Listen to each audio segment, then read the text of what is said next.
Pessoal, a gente veio falar hoje sobre um tema muito bacana. Enquanto as pessoas entram aqui, a gente começa devagarinho. E tem gente de Campo Novo do Parecis ali na live. Pessoal, Legal. a, a gente está tentando encontrar formas de ajudar nossos clientes, nossos produtores, produtor geral que acompanha o Farmbox, com temas que são bastante relevantes e que impactam o negócio, que impactam futuro do negócio e não tem como a gente falar sobre impacto no negócio sem a gente olhar para um grande player no mercado, que é a Safras e Cifras, e pedir ajuda deles e pelo trabalho que eles vêm fazendo há muito tempo. E o Sandro é um cara que já conheço há muito tempo, a gente se encontra aí nessas andanças pelo Brasil, né, Sandro? E, Exatamente. e a gente e a gente queria falar sobre um tema super importante que está acontecendo bastante forte, mudanças fortes no momento, que é a questão do aumento do dólar e a reforma tributária. E nada mais legal a gente trazer quem entende do assunto, né, para falar sobre esse tema. Então, eu queria me apresentar também inicialmente para vocês e eu sou o André, sou o diretor da Checkplant. A Checkplant é uma empresa de software, atua há mais de 20 anos no mercado, desenvolvendo tecnologia para o produtor rural. A gente ajuda os produtores a terem mais certeza, mais informação, mais organização, mais otimização de recursos na hora de decidir o que fazer de forma agronômica, proporcionando softwares, plataformas que entregam essa gestão agronômica e operacional da fazenda. Farmbox é o principal produto aí da Checkplant mais difundido no mercado e a gente vem ajudando milhares de produtores e muitas áreas, muitos hectares a se organizarem e ter uma gestão bastante consciente sobre o que a gente realmente precisa fazer na propriedade, em termos técnicos, em termos operacionais, para garantir o menor uso de recurso possível e uma rentabilidade boa, ajudando as equipes a se organizar. A adoção de tecnologia, né, na fazenda é um tema bastante importante que talvez a gente consiga encontrar aí até nesse assunto com o Sandro algumas sinergias aí com questões positivas para os produtores. Então, estou aqui para, na verdade, até um aprendiz desse assunto, pois não sou especialista. Nossa especialidade é software, gestão agronômica e se encontra um pouco com o tema de dólar, reforma tributária. Então, estou aqui para pedir ajuda para o Sandro, para a gente poder aprender um pouquinho, tá? Vou trazer algumas curiosidades nossas, mas o Sandro é que vai ser o cara que vai compartilhar com a gente um pouco de conteúdo e tentar ajudar. Sandro, te apresenta um pouquinho e para a gente te conhecer e conhecer o trabalho das Safras e Cifras, e aí a gente começa a conversar. Então, André, eu sou um dos sócios da Safras e Cifras. Eu atuo como consultor para produtores rurais há mais de 20 anos, aí, então a gente já se encontrou várias vezes por Mato Grosso, por várias regiões que a gente tem clientes em comum. Eu atualmente cuido da regional de Mato Grosso, também Minas e São Paulo, que é onde eu atuo como gerente, mas atuo como diretor de novos negócios aqui na Safras e Cifras, que é uma consultoria. A Safras e Cifras é uma consultoria que ela é focada 100% no produtor rural e encontrar as melhores soluções. Nossa área de especialidade é planejamento tributário, planejamento sucessório, governança e gestão econômico-financeira, que conversa muito, né, André, com esse momento atual e a gente pegou um dia hoje, né, com bastante turbulência no mercado internacional, para a gente falar sobre os impactos desse cenário de, né, alta do dólar, de baixa de preço das commodities para os produtores rurais. E também, né, com a nossa especialidade na parte tributária, hoje a gente tem 300 entre colaboradores e sócios que trabalham pelos produtores, só para os produtores rurais, e a gente tem disso uma parte grande, mais de 80 consultores na parte tributária, que atuam acompanhando todas as mudanças que estão acontecendo, o que está, qual é o cenário que está. Então a gente vai falar um pouquinho também desse assunto aí que diz respeito ao produtor. Então, estou muito feliz de poder estar compartilhando aí com o Farmbox, contigo, André, e com quem está nos acompanhando essa noite aí, tudo que tiver ao meu alcance para ajudar o produtor a tomar melhores decisões. Bacana. Muito bom, Sandro. Obrigado pela tua participação, tá? E tenho certeza que a gente vai ter bastante conteúdo legal aqui. Mas já queria te perguntar um pouquinho sobre os fatores dos últimos meses aí que vem contribuindo para esse aumento do dólar. A gente vê uma escalada, me parece. Ah, e até se tu quiser atualizar também o pessoal sobre o que está acontecendo nos últimos dias e o que está trazendo essa turbulência para o mercado. Traz um cenário geral aí para nós. Então, André, a gente não trabalha, né, com questões de mercado diretamente, Claro. com a decisão, né, de vender, mas a gente acompanha o que está acontecendo de fato e realmente nos últimos, né, meses deu uma escalada. Esse último mês o dólar subiu bastante aí, né, praticamente aí 8% que tem subido e já vinha subindo anteriormente.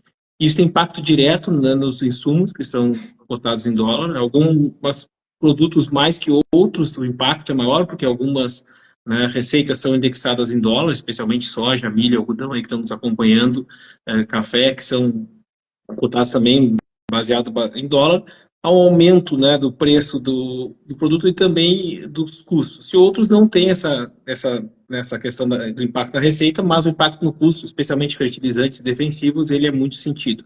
Então, é um cenário eu chamo de aperto do cinto, né? Uhum. Tivemos várias regiões pro produtor, tivemos várias regiões com queda de produção, tanto no centro-oeste quanto no sul, esse ano, queda de preço das commodities e agora, né, aumento do dólar, que aumenta os custos, numa época que o produtor está preparando o plantio de uma nova safra. Então, é um cenário de ajustes, né, um cenário que acende um alerta e que a gestão econômico-financeira, a gestão do caixa do produtor, se torna cada vez mais importante, né, André? A tomada de decisão tem que ser muito bem pensada para que possa o produtor passar por esse período. A gente sabe que o agronegócio é cíclico, a gente já viveu isso várias vezes, né? E nós estamos num ciclo de muita incerteza internacional. Então, ninguém consegue olhar para frente e dizer como é que vai se comportar o dólar, né? Se vai cair, se isso é momentâneo, se vai disparar, se o preço das commodities, se a soja vai voltar ou se a soja vai cair mais. É muito difícil alguém que consiga, né? Ninguém tem bola de cristal. Se tivéssemos, né, seria Aham. muito mais fácil a vida dos produtores de cada um de nós. Mas o que a gente sabe? Que a decisão que está ao nosso alcance são as tomadas de decisão, né? E isso a gente pode com dados, né, de produção de custos, fluxo de caixa, DRE, que é o demonstrativo do resultado, quanto está dando a margem de cada um dos setores, Uhum. relação de troca de produto com insumos, né, e muitas vezes também balanços, para a gente poder tomar decisões antecipadas em relação a esse cenário. Então, não preciso chegar ao momento de eu não ter caixa. Eu normalmente trabalho projetando o caixa da minha empresa para 12, 24 meses, 18 meses, dependendo da Uhum. situação, para poder identificar como é que é o impacto dessa mudança de preço, né, e de custo no caixa. Eu também fecho todo o período do exercício dos nossos clientes, né, ou por safra, ou acumulado safra e safrinha, né, segunda safra, primeira e segunda safra. A gente fecha para ver quanto foi o resultado de cada uma das culturas, qual é a margem, quanto que sobra para investir, quanto para distribuir, e também acompanha o endividamento, porque quando eu tenho, né, produtos mais valorizados, o impacto das dívidas de investimento em máquinas, de compra de terra, de arrendamento, ele é diluído num valor maior. Quando há uma Uhum. baixa no preço dos insumos, ele representa um percentual maior do meu faturamento no ano, né? E isso acaba gerando problemas que às vezes não estavam bem dimensionados lá atrás. Sim, sim. E olhando um pouco mais para o negócio de uma forma um pouco mais abrangente, assim, Sandro, não tanto agora por enquanto, né? Não trazendo para a questão do dólar especificamente, mas de uma forma mais geral. Eu, produtor, né? Imagina um produtor aqui tentando entender de uma forma geral que tipo de risco pode colocar em xeque o futuro do negócio do produtor, de uma forma mais abrangente, assim. Então, André, a gente vê que essa questão do aperto do caixa, ela traz alguns riscos de conflitos, né? Além da questão financeira e de caixa, que é a primeira que a gente enxerga, Aham. ela traz algumas outras consequências, especialmente, né, isso muitas vezes destapa algumas panelas, vou dizer, alguns problemas de relacionamento que, quando estavam em momentos bons, eles acabavam ficando em Sim, segundo plano. é verdade. Então, é um momento que a gente está vendo aumento de conflitos nas famílias, nas empresas, por remuneração, por questões de distribuição, por questão, né, de que quem trabalha recebe, quem está fora como sócio tem expectativa. Então, é um momento de aumentar esses aspectos. E isso é um grande ponto de conflito, um grande ponto de risco que a gente analisa. Uhum. Outro ponto é que, paralelo ao que está acontecendo no mercado e no negócio em si, nós estamos vivendo um momento de muita pressão sobre os produtores do ponto de vista de tentativa de aumento de arrecadação, André. E isso, nas conversas que a gente tem falado com vários clientes da Safra de Cifras, a preocupação é tentativa do governo de arrecadar mais sobre a renda, seja fiscalizações que aumentaram muito até essa semana, Ah, agora aumentou uma nova fiscalização da Receita sobre questões, por exemplo, de aeronaves, né? Já tínhamos tido outras fiscalizações específicas do produtor rural, é um objetivo da Receita arrecadar mais do produtor, e também sobre patrimônio, né? A gente tem visto muito o governo hoje falar de imposto de herança, né? Essa reforma tributária, enfim, o governo tem falado várias vezes de que quer aumentar a alíquota de imposto de doação ou de causa morte. Então, que impostos sobre o patrimônio, além de impostos quando vai se fazer uma negociação com algum imóvel rural, e também a parte de dividendos. Então, eu vejo que tem a questão do caixa, o risco financeiro, né? Nós estamos falando de a safra 24, 25 vai ser uma safra desafiadora, porque é uma safra que foi plantada, né? Muitas vezes quem já estava com uma situação de caixa complicado pegou dinheiro caro para fazer essa safra, né? E é uma safra com preços, né, possivelmente mais baixos, porque está havendo essa questão da queda do preço das principais commodities, aham. né? Então é uma safra com alto risco. Alguns, quem já, né, já estava com problemas financeiros, se não for uma safra muito boa de Ah, produtividade, pode ser que isso gere problemas para ele, para os fornecedores e para, né, para todo mundo da cadeia do agro. Então, a safra 24, 25 é uma safra que está todo mundo em alerta, porque alerta. ela é uma safra que começa com um custo alto, né? O dinheiro está muito caro, os juros estão Uhum. muito caros. As instituições bancárias estão muito seletivas para quem emprestar, né? Então, hoje está muito no momento de separar quem que é o bom pagador, bom produtor, de quem tem alto risco, e as instituições financeiras estão se afastando, os fornecedores estão se afastando Uhum. de quem estão enxergando um risco maior. Então, tudo que eu vejo hoje que sinaliza que eu tenho um risco de inadimplência para o mercado, coloca ainda mais em risco o meu negócio, né? O meu negócio rural, a continuidade. Uhum. Não é um ano para a gente ter problema climático, né? Por favor. Não pode, não pode. Esse é o ano que o clima tem que entrar e dar uma ajuda e ter boas produtividades, né? Para o produtor conseguir também ajudar um pouco mais na receita diante desse cenário, né? E, André, Ah, e não só isso, né? É um ano de mostrar muito quem é bom pagador, né? Que tem uma boa governança, que tem uma boa estruturação verdade. societária, que tem uma boa estrutura de controle de gestão financeira, uma boa planejamento de caixa, Uhum. que toma as decisões antecipadas, não espera até o último momento se precisar tomar decisões difíceis, né? Como É. deixar de, né? Decidir desimobilizar, decidir eventualmente largar um negócio menos rentável, precisar vender algum ativo, né? Uma máquina, enfim, alguma situação Uhum. que não esteja mais cabendo, que tomou isso de forma antecipada para poder cumprir os seus compromissos.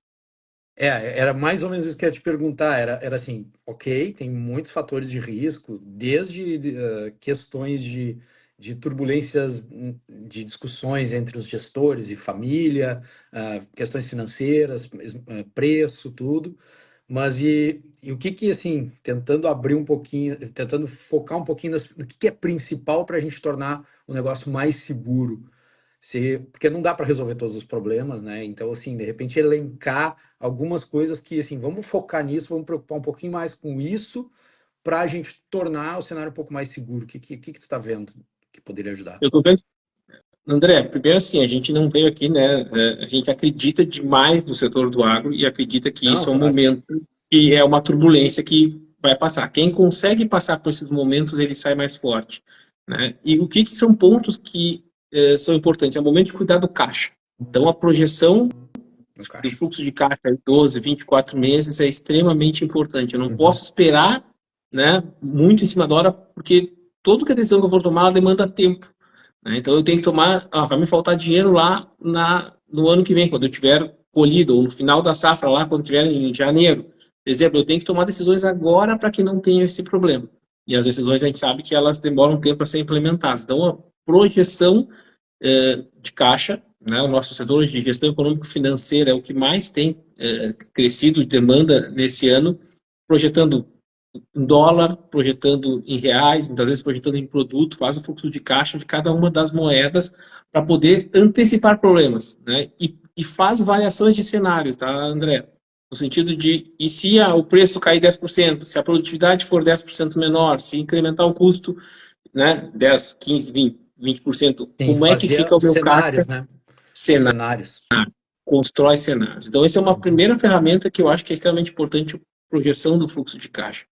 Segundo, analisar relações de troca histórica, tá, André? Que eu vejo que é algo bastante. A gente tem o registro histórico de qual é a relação produto com insumos para poder saber, né, ter norteadores de como é que é o momento de poder comprar e de poder vender, sabendo também qual é a margem projetada, né, o meu demonstrativo do resultado para saber se vendendo naquele preço eu estou tendo resultado ou não e qual é a margem que está tendo, são ferramentas muito importantes, pensando do ponto de vista financeiro, que é um olhar que a gente está tendo. Perfeito. Do ponto de vista tributário, sabe-se que o governo está querendo arrecadar mais. Uhum. Né? Então, não é momento de eu tomar decisões de risco que eu posso estar economizando no primeiro momento, mas numa fiscalização eu vou ter que pagar isso com multa e juros.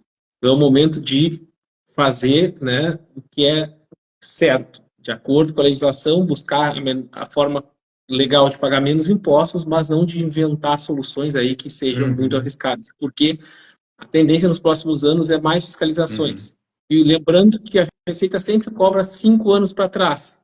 Então, agora em 2024, está cobrando anos lá de 2019, 20, enfim, que o agronegócio deu um resultado muito bom na pandemia 20, 21, né, 22, que foram anos de aumento de resultado dos produtores, e ela vai cobrar exatamente no momento que, né, que está mais desafiador do caixa. Então, se eu tenho também alguma coisa para trás que eu preciso resolver, muitas vezes é importante eu dar uma atenção para isso, para evitar que isso me pegue numa fiscalização no momento de mais Uhum. fragilidade. Então, eu não fazer grandes, né, decisões, fazer grandes decisões muito arrojadas agora do ponto de vista tributário, né, é uma decisão sábia nesse momento e buscar também, se tiver alguma coisa para trás, eventualmente, de corrigir antes de ser chamado, porque com o livro Caixa Digital, né, nota fiscal eletrônica, controle das contas bancárias por parte da Receita, eles têm muito mais informações do que tinham anteriormente para fiscalizar. Então, do ponto de vista fiscal, é fazer o correto. Do ponto de vista do patrimônio, né, André, nunca foi tão visado tanto a parte ambiental, trabalhista, essa parte fundiária, de produtividade, TR, INCRA, o produtor, né, nos últimos anos, quanto está sendo agora.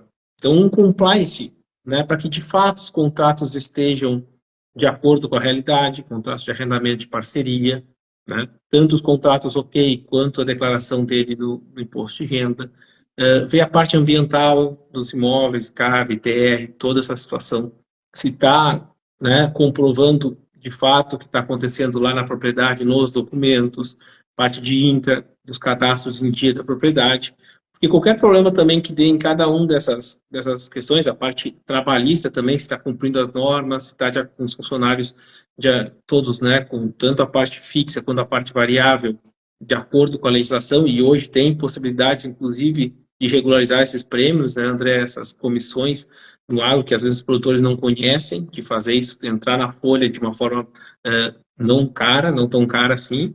Então, está com a casa em ordem nesse aspecto, porque qualquer problema também nisso tem impacto no Uhum. financiamento que eu vou pegar, tem impacto, né, na hora de fazer um cadastro para poder tomar o crédito.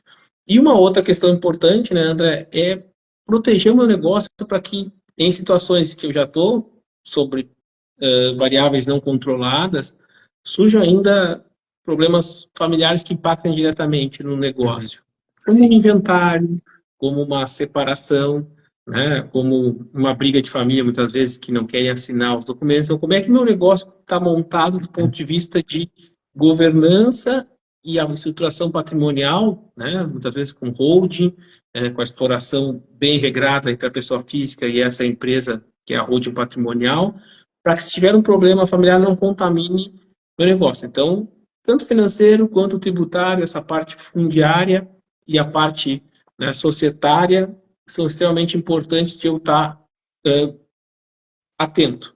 Cada negócio vai ter algum que sabe, né? O produtor muitas vezes identifica, não, isso aqui eu vejo que a possibilidade de dar problema é maior, Sim, né? A probabilidade de dar sim. problema. E vai ter um grande impacto, né? Quando a gente fala de gestão de risco, eu sempre analiso probabilidade de acontecer e, se acontecer, qual é o impacto. Uhum. Então, de forma preventiva, André, eu olho para a minha empresa, para o meu negócio e avalio desses potenciais riscos que a gente está falando aqui, quais que, no meu caso, tem uma probabilidade maior de acontecer Uhum. Uhum. e qual o impacto disso no meu negócio. E aí eu vou Vai atacar atacar. com um plano de ação para reduzir a probabilidade de acontecer ou o Uhum. impacto. Vou te dar um exemplo, né? Nós temos para trazer para a realidade. Nós temos uma empresa familiar que nunca apresenta os números, né? Os sócios que não trabalham no negócio nunca recebem dividendos, nunca recebem, né, nada de dinheiro do negócio, não tem regras claras, não tem uma transparência do que está acontecendo. A probabilidade de que um desses sócios queira se retirar, queira pedir a parte Uhum. dele, né, ou de conflito, é grande, então a probabilidade é alta. E se um quiser se retirar a sua parte, né, tirar a sua parte, Como é ou que fica, não né? quiser mais assinar, o impacto é muito grande no negócio. Tá. Se eu melhoro a governança, tenho os acordos claros, tenho uma boa Uhum. comunicação, eu reduzo a probabilidade de um sócio querer sair. Uhum. E se está regrado dentro de uma holding, com um prazo para retirada, se eu vou pagar em X anos, né, a forma de avaliação, posso pagar em terra, posso pagar em dinheiro, que são acordos societários, mesmo que ele decida sair, e baixei a probabilidade, mas pode um sócio querer se retirar.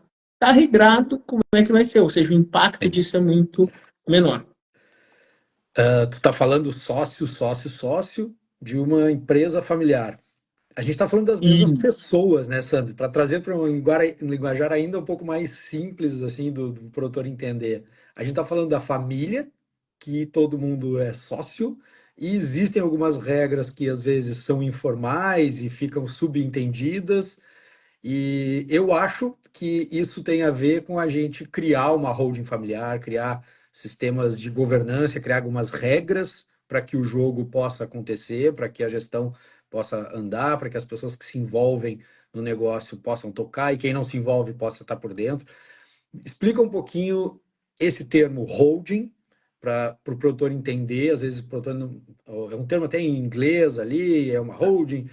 Tenta trazer um pouquinho uma linguagem mais comum assim para o pessoal entender como que isso se cruza com a questão da família no negócio, a holding. vamos lá. Então, essa questão quando a gente enxerga uma fazenda, nós enxergamos uma empresa rural, que vai ter os donos dessa empresa, quem trabalha no negócio e quem faz parte da família, né? Que são os três círculos que a gente chama de empresa Sim. familiar. Por isso que a gente fala de sócios, André, a gente está falando de membros da família que detêm o patrimônio, a propriedade, né, dessa empresa, seja do patrimônio do negócio, e muitas vezes eles não estão trabalhando diretamente no negócio, não precisam estar trabalhando diretamente no negócio. Então, a separação de quem é dono e de quem trabalha é uma das coisas mais Uhum. importantes de uma fazenda, seja a fazenda produtora de leite menor, de qualquer atividade, uma grande empresa rural. O fato de enxergar aquele negócio rural como uma fazenda é a primeira passo importante para a gente poder tomar boas decisões sobre a questão Uhum. familiar, societária e também tributária. Então, Uhum. enxergando que existem sócios e trabalham, eu posso ter membros da família que não estão diretamente envolvidos na atividade rural. E a gente vai chamar eles, né, aqui no caso de sócios, que têm direito ao quê? A remuneração pelo capital, distribuição de lucros, um arrendamento, né, um dividendo disso. Isso, André, pode ser feito eu tendo uma holding ou não. Tá? Eu posso Tá. simplesmente, na mesa, toda uma pessoa física, identificar que alguns são sócios do negócio e outros trabalham. Com a holding fica mais fácil, porque aí fica bem claro que a holding detém as terras e a exploração é separado. E quando se fala de holding, nada mais é do que uma empresa agropecuária, né, Perfeito. que ela detém o patrimônio e que exerce um papel de holding, de uma empresa que foi criada para deter o patrimônio, nesse caso, uma holding patrimonial. Eu não preciso ter estruturas muito complexas, que às vezes um urbano de uma empresa, dona de outra empresa. Muitas vezes no agro, uma empresa agropecuária que é dona do patrimônio, ela exerce todos os papéis de uma holding com uma simplicidade e com uma efetividade muito grande se for bem montada, tá? Então a gente gosta de soluções simples e funcionais. Não precisa ter uma estrutura muito complexa. Então, uma empresa agropecuária que é dona do patrimônio. O que isso facilita, André? Facilita no caso de não precisar dividir uma fazenda, facilita no processo de inventário que não trava a exploração, eu não travo uma hipoteca, eu não travo um financiamento que eu quero tirar da fazenda. Ela fica muito mais barato se a sucessão for feita em vida, ou mesmo que não consiga fazer em vida, se for transferir as cotas, o processo de transferência é mais barato comparado que na pessoa física, e eu consigo organizar essas diferenças entre quem é dono do negócio, quem trabalha e quem faz parte da família, através de regras que estão no contrato social, no acordo de cotistas, no contrato de parceria, né, enfim, ou de arrendamento, eu consigo deixar escrito, transparente as regras para todo mundo. Então vai ter os que são sócios, os que trabalham, que são membros da família.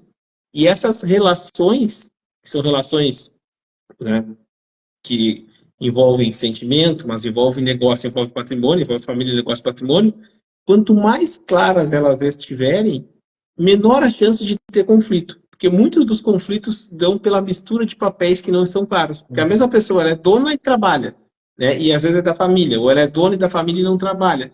Se não tiver claro o papel, o que ela tem direito, quais são as obrigações, isso, com o passar do tempo, leva a maiores riscos de conflito, e esses conflitos, né, geram prejuízos para o negócio e para as relações também. Muito bom, Sandra. Acho que ficou bem simples. Acho que a minha também, a falta de conhecimento detalhado também ajuda eu te perguntar de um jeito mais simples, assim, para a gente conversar. Que bom. Ah, e assim, falando em perguntar, gente, é importante quem tiver dúvida, tá? Porque o Sandro tratou em vários temas, tá? E não tem como a gente aprofundar tanto em tudo. Quem tiver dúvida, escreve aqui nos comentários. A gente está com equipe, a gente pode anotar e aí no final, se sobrar um tempinho, a gente elenca alguma coisa que possa fazer sentido a gente debater um pouquinho mais, tá? Vai ser muito importante a gente tentar ajudar em temas específicos que, se alguém tiver alguma dúvida, tá? A gente estava estudando também um pouquinho, Sandro, e queria entender de ti a diferença da gestão de risco para a gestão de crise. O que que, como que a gente pode entender essas duas vertentes? A gestão de risco, como eu falei, né, André, a gente analisa questões de probabilidade de impacto Perfeito, tu já antes tinha que mencionado. aconteçam, né? Então, por exemplo, eu estou fazendo, né, o risco do impacto da falta de um fundador no negócio, Uhum. né, na falta de um proprietário, né, não precisa ser fundador, mas que é dono. Se essas terras estão numa pessoa física, ele vai, de uma hora para outra, pode, né, precisar, para poder dar uma hipoteca, eu tenho que pedir uma autorização para um juiz, bloquear a conta, bloquear a inscrição estadual. E o negócio agrícola, a gente sabe que tem hora para plantar, né? Tem que plantar dentro da janela para poder colher. Então, as coisas não podem esperar, muitas vezes, o tempo de uma justiça, do juiz que a gente sabe que é muito lento. Então, é completamente diferente o impacto disso de quem está com as terras, com o patrimônio organizado dentro de uma holding patrimonial, que nem eu falei. Então, isso é uma gestão de crise, antecipar, né, de forma antecipada, eu avalio o que pode trazer, qual é a probabilidade, o impacto que pode trazer determinadas situações, e monto um plano de ação para reduzir esse risco. Então, é uma gestão de risco. Quando eu já estou no olho do furacão, que é no momento atual, aí é uma gestão de crise. E aí realmente eu não vou olhar o longo prazo, vou olhar o curto prazo, né? Apagar Não vou olhar médio e o longo prazo. Tem que incêndio. apagar o incêndio. E normalmente essas decisões que são tomadas em tempos de crise, elas são Uhum. decisões que não analiso tanto, não penso tanto para tomar, não tomo, né, não analiso custo, benefício. Ninguém tá olhando médio e longo, muito médio e longo prazo quando está no meio de uma crise. Ele quer apagar esse incêndio, ele quer sair daquela situação, tirar a cabeça para fora da água, que Perfeito, é questão de sobrevivência.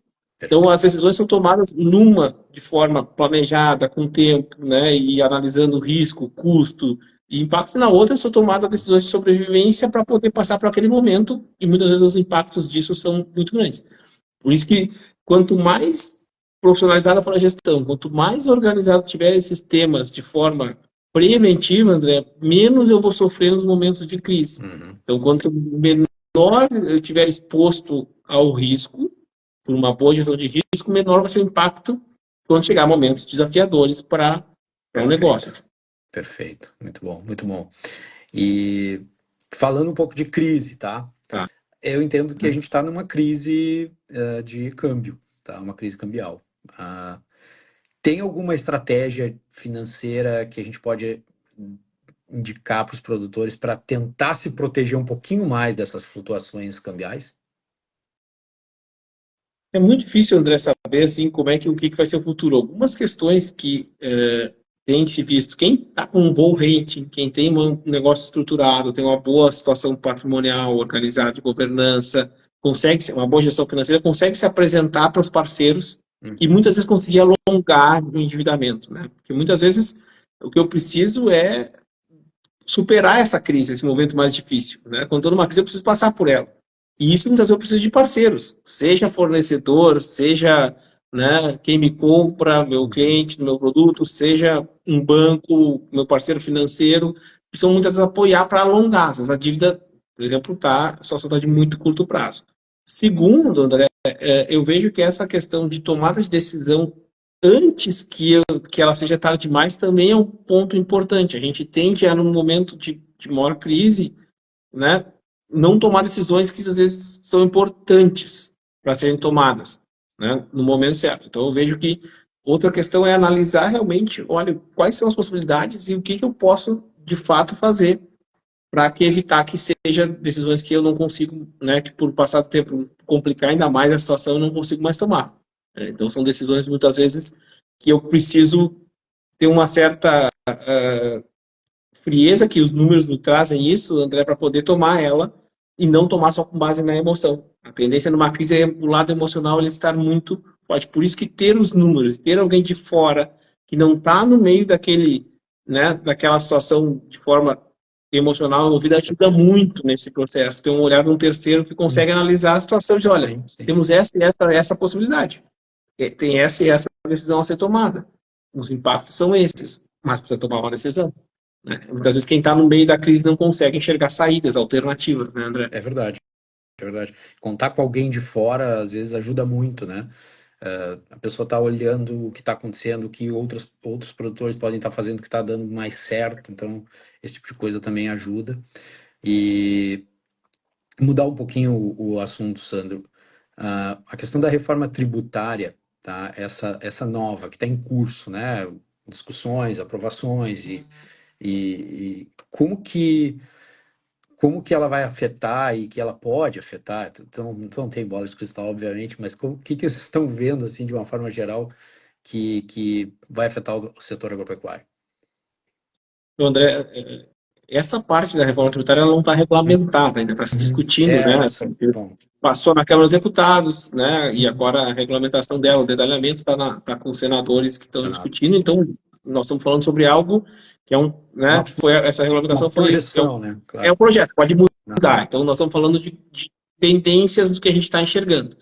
Sobre a parte ali de mudança, né, tá prevendo de mais longo prazo, é muito difícil enquanto não tem ainda essa regulamentação. Mas algumas coisas já estão sinalizadas na reforma, tá, André? Aham. E eu quero destacar aqui uma muito importante, que é o imposto sobre patrimônio, que é o imposto sobre herança. O governo, onde vê né, o ministro da Fazenda, o governo falou na campanha também que o Brasil tem um imposto de herança mais baixo que outros países, que essa conta não é bem assim, tá, André? Porque tem isenções e tem que outros Uhum. países têm, mas o governo está falando isso e ele quer aumentar. Então ele colocou na reforma que a alíquota do imposto que se chama ITCMD, que é a causa mortes e doações, ela tem que ser progressiva.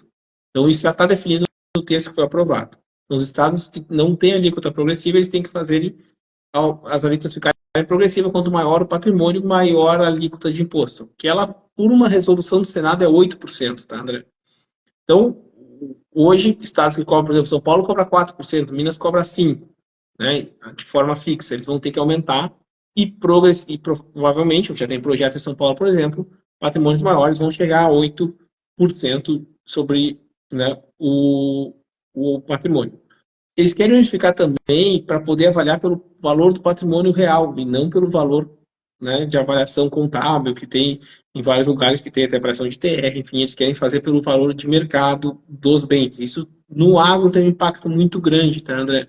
Porque as fazendas, né, quando for para esses valores de avaliação, elas se valorizaram nos últimos anos, e quando faz um valor dos ativos pelo valor de mercado e aplica uma alíquota alta, isso representa, né, mais os custos, mais de 10% do patrimônio que numa sucessão ou numa transferência de geração impacta.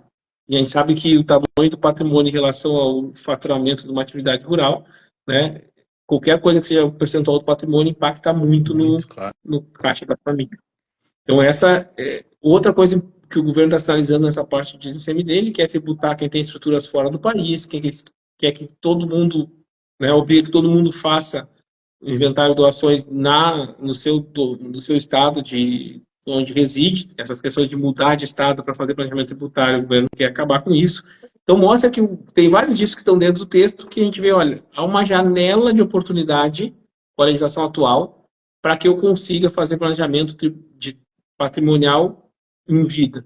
Tá? E com algumas ferramentas que existem hoje, André, muitas famílias estão optando por transferir esse patrimônio com a legislação atual antes que ocorram os aumentos que estão previstos nessa reforma tributária. Então, esse é um ponto que não está sendo muito falado, mas eu vejo que é um ponto que a gente já tem assim, um norte do que vai acontecer. Outras questões, como, né, não está ainda nessa reforma foi aprovada, né, tributação de dividendos e algumas questões que o governo sinalizou que queria, né, que querem implantar, também geram um sinal de alerta de o que eu consigo fazer enquanto isso não vem.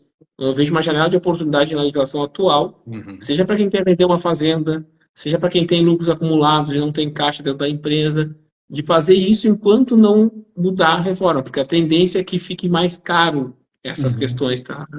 O governo está olhando para tributar tanto, né, assim, a questão dos dividendos e ganho de capital de venda de fazenda, aumentar a arrecadação sobre isso. Então, às vezes a gente, né, ninguém gosta de pagar imposto, mas às vezes fazer tributar com a legislação atual pode ser mais vantajoso do que fazer isso após a reforma. Então, também reforçamos de que, olhando para cada cenário, né, quais são os maiores impactos que podem ter essa reforma, o que eu posso fazer hoje para minimizar, ainda que eu não tenha 100% disso definido, mas algumas linhas gerais, o que eu posso tomar de decisão hoje para reduzir o impacto do que vem pela frente.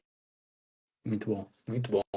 Tem bastante dica aí, bastante estratégia aí para adotar, mas me parece que talvez a principal dica mais simples assim é fazer agora, se preparar por agora antes que novas regras, leis e tributações entrem em vigor e que elas ainda nem estão definidas, então nem se sabe o quão grave vai ser, ou quão positivo, é um pouco ainda caixa preta, né, Sandro? Mas eu acho que agir agora talvez já seja interessante, porque algumas coisas a gente já sabe que não vai ser tão positivo, então E um é importante dos isso. motivos, né, André, do aumento do dólar, e até vinculando os dois temas da nossa Sim, live, é que sim. um dos motivos do aumento do dólar é o descontrole fiscal. Uhum. Né? O governo nunca, né, está gastando muito e está olhando para aumentar a arrecadação. Então, num cenário destes, onde, né, o governo tem gasto mais, ele quer arrecadar e ele olha para o agro como um setor que deu resultado nos últimos anos, um setor que, né, a vocação do Brasil, tem potencial de arrecadação, por uma dedução lógica, olhando, a reforma tende a cobrar mais do agro. Então, muitas vezes, tomar decisões agora, com a situação que eu tenho hoje, ela pode ser mais benéfica de uma situação que está desenhada nos próximos anos. Então, é um pouco dessa questão estratégica, de olhar de forma estratégica o meu negócio e ver que decisões eu tomo hoje para poder ter menos impacto, né, dentro daquela questão de gestão de riscos, que uma mudança na legislação traga menos impacto no meu negócio. Eu posso mexer na probabilidade da reforma? Sim, pressionando deputados, senadores, representantes, lideranças? Posso, mas isso está muitas vezes fora do dia a dia do produtor. Né, André? Então, o que eu trago de novo para dentro de casa? O que eu posso fazer? E isso eu acho que é algo muito importante. Em qualquer momento, né, a gente não adianta se apavorar com o que está acontecendo, eu tenho que olhar para dentro das decisões que eu tomo, como é que eu posso tomar boas decisões com o cenário que está fora. Né?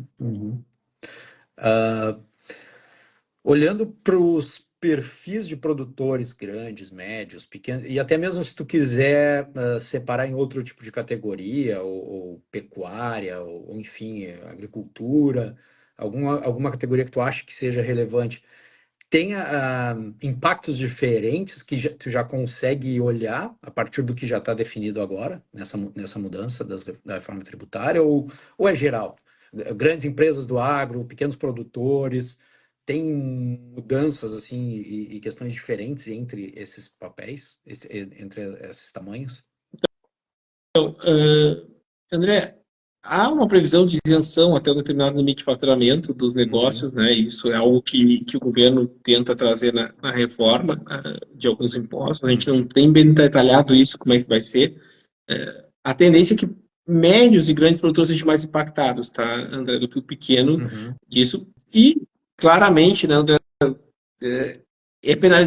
são os penalizados os mais eficientes, normalmente, os que estão tendo mais resultado do negócio, que é onde a carga tributária. O tamanho, ele, né, eu costumo dizer que quem é grande hoje começou pequeno algum dia, né, uhum. esse, Sim, e isso é porque verdade. o produtor que faz uma boa gestão, eu até costumo perguntar qual é a atividade, né, em palestras que a gente faz, pergunto, que atividade que está dando mais retorno, é soja, é milho, é pecuária de leite, é café, enfim, e eu sempre digo, não importa muito a atividade, importa a forma como gerencia. O que determina mais resultado é a gestão. Eu conheço produtores de soja que estão bem, produtores de soja que estão quebrando, produtores de algodão que estão bem, produtores quebrando, em todas as culturas, né, André? Então, a forma como faz a gestão é o mais determinante.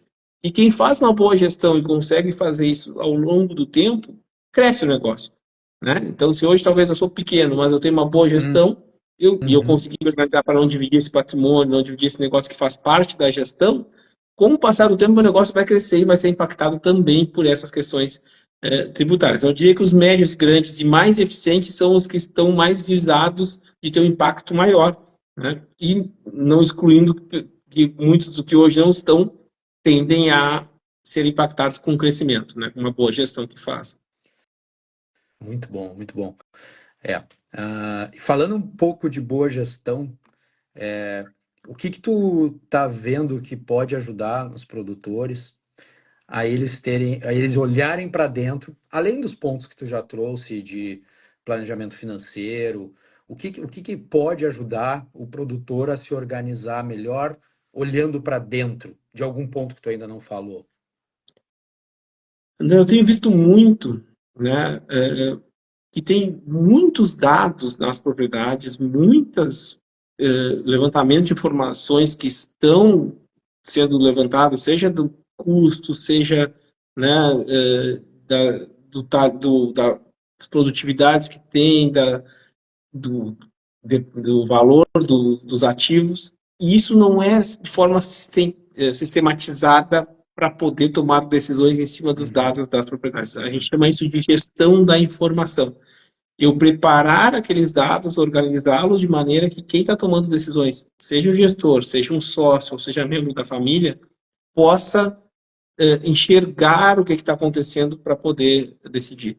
Eu vejo hoje, parece que nunca teve tanta informação de máquina, de notas, né, que vem, porque hoje está tudo digital, mas isso não vem de forma organizada para tomar uhum, as decisões. uhum, Então, eu uhum. vejo que um ponto importante é aproveitar, né, e aí a tecnologia, né, André, Sim, sim. que é uma área que tu domina, aproveitar todas essas inovações, essas questões tecnológicas que estão avançando, para que possa chegar para quem precisa, que é o gestor, o sócio, eh, as informações para ele tomar as melhores decisões. Então, eu vejo isso é algo que, Uhum, com pouco, com conhecimento, às vezes pouco investimento até, ele uhum. consegue tomar, né, ter na mão decisões para poder ter uma melhor gestão. Então, isso eu vejo que quem usa melhor as informações tende a ter uma gestão melhor do negócio e também da empresa como um todo. Outro ponto, André, que para mim eu vejo de possibilidades é conseguir ter mais de uma cabeça, né? Olhando, seja alguém de fora ou seja mais de um membro da família que estão com propósito, missão, né, alinhados, analisando aquela situação.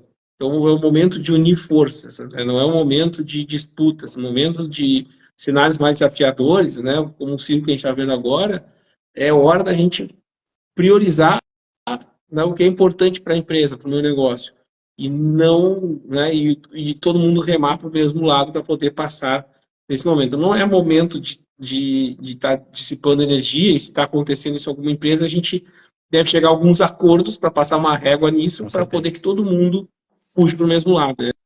É a soma dos esforços também que permite que supere aumentos de crise. Isso é uma grande força da empresa familiar, tá, André? A tendência é que empresas familiares, quando bem organizadas, suportem melhores momentos de crise do que empresas não familiares. Porque o comprometimento das pessoas que estão envolvidas é muito maior do que numa empresa que não seja familiar. Tem, inclusive, estudos né, de que acompanham, por exemplo, empresas americanas que têm mais dados que aqui, familiares e não familiares, os resultados nos momentos de crise são maiores das empresas familiares que não Que familiares, e interessante. a recuperação também é maior nas empresas familiares que não familiares. Isso estou falando de empresas grandes, né? Médias e grandes que Uhum. são listadas na Bolsa Americana, mas isso se reflete também em empresas rurais familiares. A gente enxerga que quando está todo mundo, né, a família unida, mesmo que passe por momentos difíceis, todo mundo aperta o cinto junto, depois, né, no momento de crescer, cresce. E Uhum. aproveita esses momentos de crise no setor como oportunidade. Porque negócios voltaram a acontecer. A gente tem uma imobiliária do grupo, a Acres, nunca foi tão chamada para poder apoiar, Uhum. né, vendas, arrendamentos, que não estava acontecendo, de boas propriedades. Então, isso, seja alguém que tem uma propriedade que quer fazer um negócio, seja quem está buscando, que está com caixa preparado, para poder aumentar Uhum. a sua Uhum. área de arrendamento, parceria ou compra, enfim. Essa é uma oportunidade até que, assim, em momentos de crise, as empresas podem aproveitar, né, Sandro? Fala um pouquinho mais disso para a gente, e se tem algum outro tipo de oportunidade relacionada a momento de crise. André, eu tenho visto que quem está com essa crise, ela está pegando de maneira diferente, né, os produtores. Então, quem já está Uhum. com um nível de endividamento alto, está pagando muitos juros, fez investimentos de uma maneira exagerada, muitas vezes por tamanho do negócio nos últimos anos, essa crise teve um impacto gigantesco, muito grande, e alguns vão ficar pelo caminho. E a gente costuma dizer que, né, as áreas vão continuar produzindo, mas nem todos os empresários vão continuar na atividade. Então, os setores de crise acontece de alguns não conseguirem dar sequência. E quem é que absorve essas áreas, tá, André? É quem está preparado, quem está organizado, com a família unida, com uma boa gestão de caixa, com um bom planejamento, ele consegue fazer expansões. A gente, né, está acontecendo muitos negócios com áreas boas, seja de arrendamento de parceria que não tinha 2 anos atrás, ou de compra de áreas que antes estavam pedindo preços que não, a conta não fechava e agora começaram a fechar a conta Sim, porque são, né, são os claro. ajustes normais. Uma Uhum. coisa é eu vender porque eu quero, outra porque eu preciso. Então também está surgindo muita oportunidade de áreas boas que estão vindo para o mercado para quem está preparado, né, poder expandir o seu negócio. Sim. Essa acaba sendo uma solução para ambos os lados, ambos os produtores. O produtor que não está indo bem, ele vai achar uma forma de vender a sua propriedade, negociar e criar soluções financeiras mesmo que seja vendendo, e para quem está preparado também financeiramente adquirir, crescer, investir. Então é importante, né, esse tipo de negócio como uma oportunidade para todo mundo, na verdade. E André, uma coisa que aconteceu nos últimos anos também é que o mercado financeiro olhou de uma maneira diferente para os Aham, produtores, né? E a gente tem soluções técnicas que permitem arranjos. Eu não preciso ser o dono da área para produzir naquela área. E se eu sou um sim. produtor, eu tenho um ativo muito grande, nem sempre eu preciso ser dono de todos os meus imóveis para poder Aham. seguir com a minha operação. Essa separação entre operação e patrimônio, ela ajuda Uhum. muito e a Ajuda. tomar decisões que ninguém gosta de ter que, né, dar um passo para trás, mas muitas vezes é necessário, em Claro. termos de patrimônio e tudo mais, para poder dar dois para frente ou para salvar o que tem. E nesses momentos, né, seja Uhum. via um produtor que está crescendo, ou seja um fundo, sejam, né, outros atores que podem participar, eh, achar soluções, né, permite também agir para que possa superar esse momento de crise, né? Outra coisa que ajuda é modelos de arrendamento, parceria, tem soluções novas que estão permitindo trabalhar de uma forma que uma relação ganha-ganha. entre dono da terra e Perfeito. quem explora, né, dono do capital para investir. Então é o momento de buscar opções e encontrar alternativas para que possa, né, como falei, seguir Ah, olhando para um horizonte mais longo, aproveitando, né, esse crescimento que a gente que está há muito tempo na estrada, sabe que é o caso do agro, né, que cresce e cresce. É o setor que mais cresce a nossa economia, é o setor que, né, cresce a área plantada, porque é competitivo internacional, os produtores são muito bons no que fazem, então vai seguir, é uma vocação, vai passar por esse momento e vai chegar a momentos melhores. Então, que decisão eu tomo hoje para poder chegar do outro lado do rio? é. E é incrível, Sandro, como a gente que está junto aí dos produtores aqui do Brasil, ah, por experiência própria, assim, a gente aqui na empresa, a gente acabou desenvolvendo uma forma natural de admirar o produtor. E tudo que a gente faz aqui é olhando para tentar ajudar, porque a gente vê o quanto o produtor é bom no que faz, tem coragem e competência para assumir riscos, para agir nas adversidades. Então, a gente aqui é muito, na verdade, fã dos produtores, porque assim, eu realmente não sei como é que o produtor brasileiro e os produtores que a gente tem contato conseguem ter esse sucesso. E aí, assim, a gente aqui, falando um pouquinho daquele ponto da tecnologia, né? Que é um ponto relativamente novo. Nos últimos anos, a tecnologia vem avançando e eu acho que ela corrobora bastante com essa questão do planejamento, do entendimento do que aconteceu no passado para poder projetar um pouquinho melhor o futuro. Ah, a tecnologia tem ajudado a gente a saber não só quanto que custa, como que está sendo os resultados financeiros, mas a gente pode olhar também resultados técnicos do campo. Então, às vezes, um produto que está com um preço mais alto, porque o dólar subiu, como que a gente pode, com tecnologia, descobrir produtos que também funcionam para a minha região, num pacote tecnológico de sementes, que a gente olhar que traz um bom resultado para o meu tipo de solo, com o clima que vem acontecendo aqui. E aí, no dia a dia, obviamente, depois do planejamento, o que está acontecendo agora na fazenda que eu posso economizar produto, que eu posso, eventualmente, até mesmo fazer uma aplicação ou fazer algo que eu vou precisar gastar um pouquinho mais, mas eu sei que tecnicamente ali na frente vai dar resultado. E o principal disso tudo, conectando um pouquinho com as questões de ser mais transparente e claro para a família.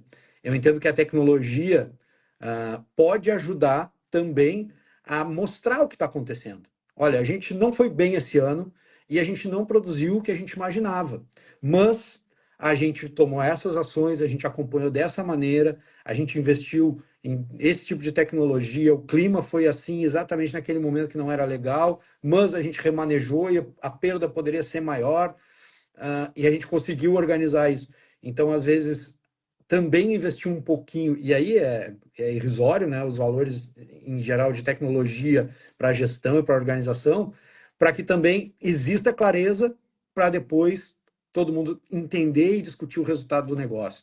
Então, acho que esse é um ponto também, trazendo um pouquinho para a nossa realidade aqui do Farm Box, que a gente tem visto, que a gente acaba ajudando, levando informação simples, táticas e processos simples do dia a dia com as pessoas que estão ali na fazenda mesmo, para ter mais luz e visibilidade ao que está acontecendo no campo, as decisões técnicas e operacionais, que no fim do dia também, Sandro, é um fator que vai impactar lá no resultado.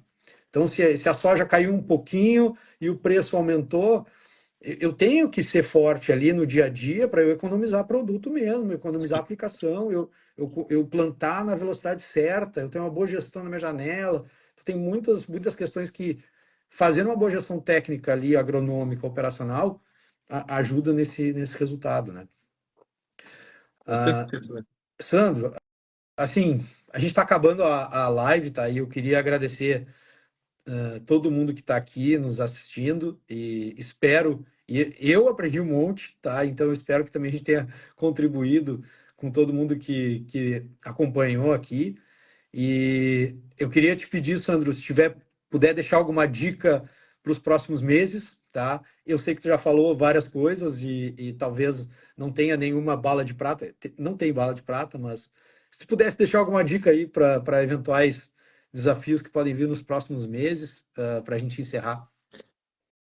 André, né, reforçando essa questão do convite aí da Farmbox e junto com a Safra Cifra, a gente vê o quanto, né, são complementares a importância do campo, né, dessas decisões técnicas de produção, que é gestão também, junto com as decisões mais Sim, administrativas, isso gera um resultado muito grande para o produtor. Então, estou muito feliz de estar aqui, quero agradecer o teu convite mais uma vez.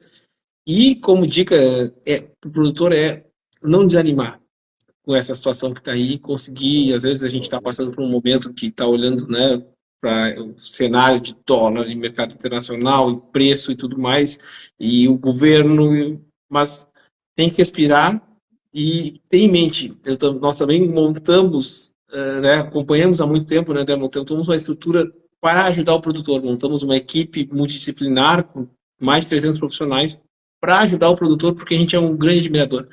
E eu aprendi, André, que o produtor brasileiro é o melhor produtor, o melhor gestor do mundo.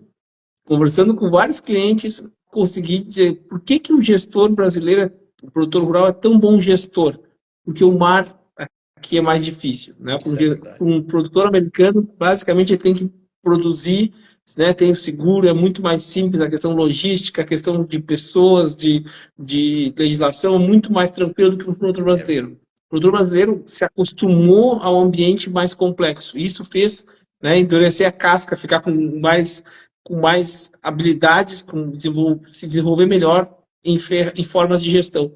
Isso torna a gente melhor. Então, o agro, esse resultado que a gente está vendo ao longo dos anos, é porque o produtor brasileiro sabe gerenciar, sabe lidar com certeza, sabe lidar com o apoio, né, de parceiros, de pessoas que de fato querem ajudar, conseguem superar esses momentos e voltar a fazer o nosso país crescer. Porque quem enxerga um pouco como cadeia, vê a importância do agro e bem para a cidade, para todo mundo, para os fornecedores, para quem vende máquina, para o supermercado da cidade, para todo mundo, é importante que o agro vá bem e então não perder a esperança nesses momentos e seguir olhando e trabalhando para produzir essa riqueza que é o nosso agro brasileiro.